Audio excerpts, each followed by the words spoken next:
You were 16 or 17 years old, scrolling through car listings at midnight, imagining what it would feel like to finally drive somewhere without asking anyone for a ride. But then reality hits. You do not have a job that pays enough. You do not have credit. You do not even know what half these financing terms actually mean.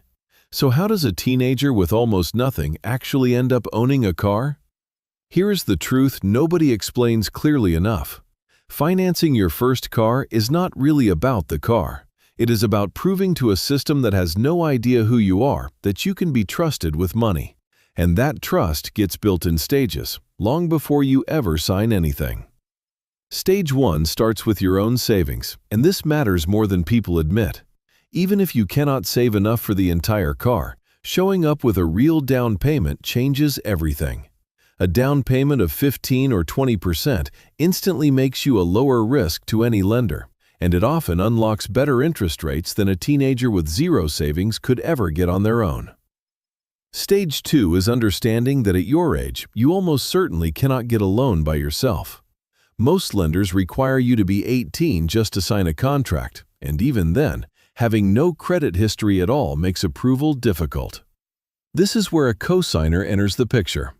A parent or guardian with established credit can cosign the loan, which means the lender is really trusting their credit history, not yours yet.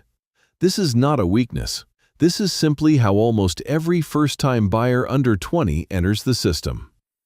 Stage 3 is choosing between a dealership loan, a bank loan, or a credit union loan, and this decision affects your interest rate more than people realize.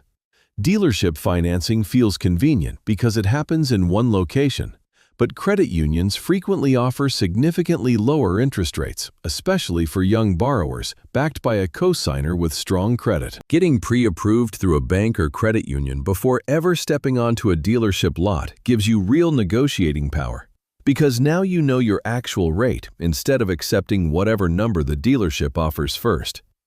Stage 4 is understanding used versus new, because for a first car, used is almost always the smarter financial decision. New cars lose a significant percentage of their value within the first year alone. A reliable used car, 2 to 5 years old, with a clean history report, gives you the same daily transportation without the same devastating value loss. Stage 5 is the part most teenagers completely ignore until it is too late. Insurance. For drivers under 20, insurance premiums can sometimes cost nearly as much as the car payment itself, especially for sportier or higher performance vehicles.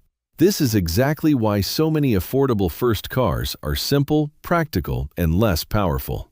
Choosing a car with a strong safety rating and a smaller engine can lower your insurance costs dramatically compared to something flashier. Stage 6 is building your own credit at the same time you are financing this car. Every single on-time payment gets reported, and for many teenagers, this car loan becomes the very first real entry on their credit report.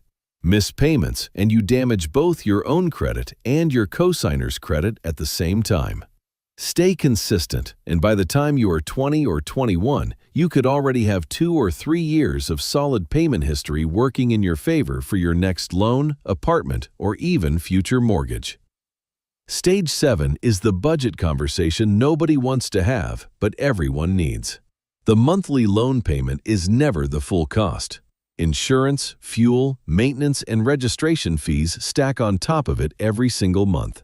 A common guideline many financial advisors suggest is keeping your total car-related expenses under 15% of your monthly income. Though as a teenager without steady income yet, this often means working backward from what your parents or guardians can realistically help cover. And finally, Stage 8 is the long game. Your first car loan is rarely about the car itself. It is a training ground. It teaches you what interest actually costs you over time, what responsibility looks like when your name is legally tied to a payment, and what it feels like to build trust with a financial system one payment at a time. So if you are that 16 or 17-year-old scrolling through listings at midnight right now, here is what actually matters. Save what you can for a real down payment. Find a cosigner you can be accountable to. Compare loan rates before you ever walk into a dealership. Choose reliability over image. and treat every single payment as the first brick in a credit history that will follow you for the rest of your financial life.